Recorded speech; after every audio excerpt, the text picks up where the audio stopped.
بسم الله الرحمن الرحيم الحمد لله رب العالمين الصلاة والسلام على رسول الله صلى الله عليه وسلم السلام عليكم ورحمة الله وبركاته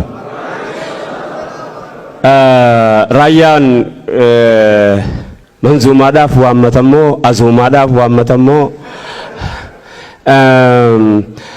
وصون دبيكو انجل كبندرا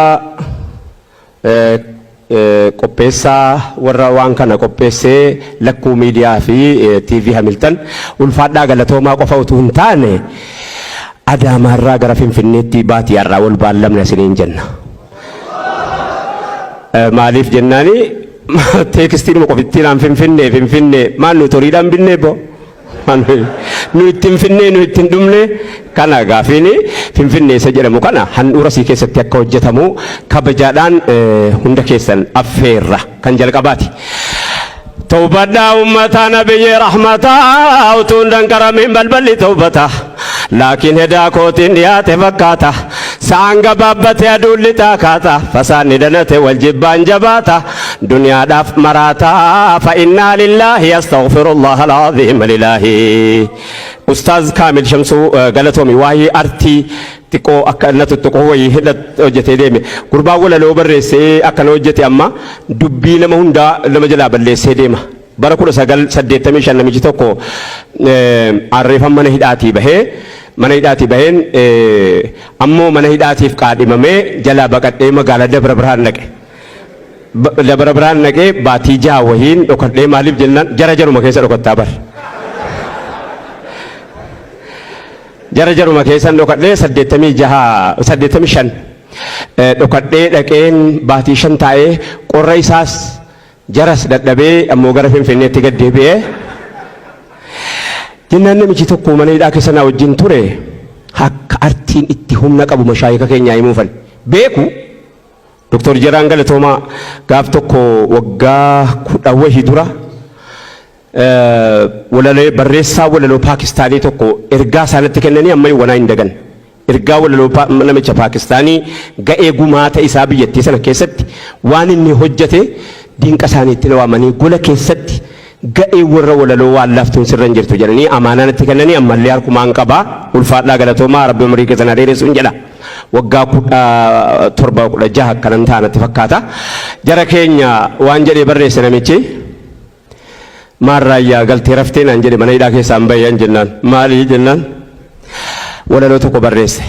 barreessee walaleessee wallise ayyaana koo badee hiree koo jallatee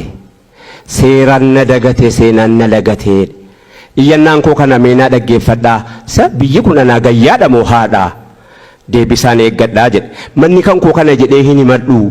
banadhee ol galee yaaratti hin baafadhu hireen koo tumamuu saamamuu hidhamuu akkas ta'e nafeena simadhaa namuu eessaan galee rafamu lamoon eessaan galee rafa waan artiin nama keessatti hin uumne wanni artiin namatti hin hojjanne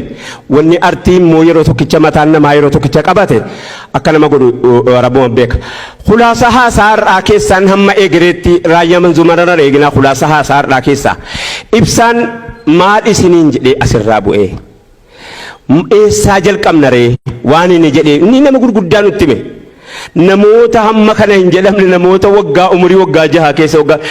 jara keenya Ibnu Mas'uud waggaa meeqa jiraate ergamaa rabbiitii wajjin achumarraa jalqabne iyyuu haasa'uu dandeenya haasaa ibsaattan dhufe waan ta'eef an khulaasaa haasaan isinii himee bu'a malee raayyaa qofa hin eeginaa jechuudhaafan maal irraa hubattee yoonaan jettanii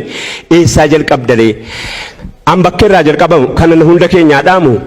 dargaggeessi keenya abboomaaf of qopheessi intalli keenya haadha manaatii of qopheessite haadha manaatiif miti ilmoof haadha ta'uudhaaf yoo of qopheessite qofitti egeree keenya bakka geenyu yoo dhiirri hadhaa ilmoodhaaf abbaa ta'uudhaaf of qopheesse intalli keenya wanni siin dhiiraaf haadha manaa hin taaneef hin jiru bakka sanatti kufna waan ta'eef bakki kun dhiirti haadha tolte kaleessa jara keenya warra inni lakkaa'aa ture ibsaan lakkaa'e hunda isaa irra caalaa haadha guddise wallaahi wabillaahi abbaan qabdu yataamaadha. Maarree nu ilmaan bafachuudhaaf handuun qabaare eega akkana ta'e kanaafuu mana keessatti haati qophaa'uun dirqamaa kana isinii dhaame lammaffaa eessarraa jalqabeetanii ilmi haadhaaf ilma gaarii ta'uu gaafa jalqabe hintala namaatiif abbaa manaa gaariidha kana hin shakkina hintalli tokko abbaa siitiif haadha siitii gaafa gaarii taate wallaahi wabillaahi watallaahi dhiiraaf haadha manaa gaarii ta'uu shakkiinuma tokko hin qabu asirratti jirti dubbiin. maal akkas ta'uun keenya maal dhale jennaan ummata walumatti yeruma kanas isa salafiyyaas isa sanafiyyaas isa hanafiyyaas isa hanbaliyyaas walitti dhufe hundi keessanuu kaafira jedhu dhufe walumatti qaban hundi keessanuu maali ulaagaan kee akkan jedhu jechuu diddee malee akka biraan qabu akkan ta'e ta'uu diddee malee immoo akka jedhu tokko hin qabu maarree akka isaa jennaare nuu akka jennu qabna televizyiiniin tokko yeroo bitame dudduubbeesaa waraqata jira fuudhaa dubbisaa afaan chaayinaatiin afaan biyyattii galaa galuun afaan faranjeeffaatiin afaan hundumaanuu jira tiiviin tokko yookaanis namni elektirooniksii tokko yeroo bitame waraqata dudduubbeedhaa qaba waraqanni sun maqaan isaa maanuwaal jedhama maanuwaali sana yeroo isin dubbiftanii yoo kana goote kanaan gubata tiiviin kun yoo kana taate kanaan akkana ta'a yoo kana ta'a jedheeti maanuwaalii qaba jaran maanuwaalii televizyiinii sanaallee yeroo barreesse dudduubbee kaa'ima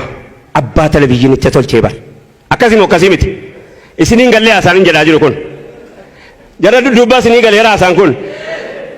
yoo waraqaticha sanaa yoo leestiroo yookaan qotee bulaan inni akka kootii barreessa ta'e televizyiiniin gubatee iyyuu ta'uun dhufinu. Rabbii nama khalqeetu quraana nurkaa qaba quraanni maanuwaaliidha quraana achi keessatti of ilaalla waan itti gubannuuf waan itti hubannuuf waan itti tolluuf waan itti lolluuf hundasaa maanuwaaliin uumaa addunyaa kanaa quraana rabbii harkaa qabna kanaaf akka inni jedhes jechuu hin dandeenyu akka jennu qabna waan ta'eef jara keenya egeree barnootaatii fi ilmaan qopheeffachuu hadha jalqabna eega jenne egaa waa hedduu dubbattee waa'een teeknooloojii nama faayawaana qorannaa baayoloojii ani baayoloojiitti sana asumaaf achiin isin jedhe malee biyyi gariin jedhu ofii kootiif iyyuu yuunivarsiitii eebbisiisuu ol baheen gaaf tokko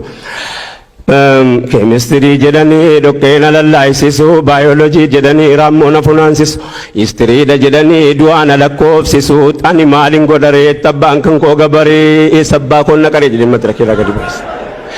Jara keenya anuma wantin kana asirratti dhiyeessee ulamoota irratti eega walleen dhowwame geerarsi maa dhowwame kan islaamaati geerarsi kan islaamaati bara harkaan arguta al tokko harka wanta jedheef immoo amileedhaaf malee isiin badde kun la geerarsa islaamaati jira geerarsa jaahiliyyaati jira waan gara islaamaatiin balfame waan gara islaamaatiin balfame kan jaahiliyyaan qabdu waan gara jaahiliyyaatiin gaarii ta'e islaamni balfu qofa addanuu fuudhaa malee hunda isaa kana jecha tokkotti isinii deebisuu deema maal inni waan kana hunda akka ustaaz kaamil jedhe qofa osoo hin taane kan hojjetu majlisatu ila far'ii tokkitti godhee bu'ee miti ani immoo abbaanumti waan kana majlisan jedha ani immoo maaliif jennaan yeroo darbe heeraan isinii murtaa'eera heeraan murtaa'ee paarlaamaan qindeessee murteessee qaama biyyaati malee ummata Itoophiyaa keessa jirtu miti isiniin jedhee deeme maal jettan kanaan ummata Itoophiyaa keessa jiraatu osoo hin taane amantii ummanni Itoophiyaa itti amanuu jedhee lafa kaa'e akkana moo kanaa miti kanammoo eenyunni iskoolaarii barbaadanii nama asii biyya alaatti erguun biyya naannoo islaamni jiru wajjin walitti hidhannee alaaqaa kana hojjechuun heera silaa waan sana keessatti hundaa'ee jiru itti fayyadamanii addunyaa kanarraa galuuni addunyaa kanarraa namni boriif qophaa'u silas waa hundaan qophaa'a jara keenya. اقرأ باسم ربك مكا ربي جبا أديني دوم إسلام بكم سنجل كبا أمنتي بكم سنجل دابت جبا دين كلام خالق فرقا كبا نمني سين ميسوتي كربي كبا حديث رسول كان سند جبا أمنتي إسلام إفان نمني كبا أكمت كرا نمني باس كبا أبانا قدت في علمي جرا قبان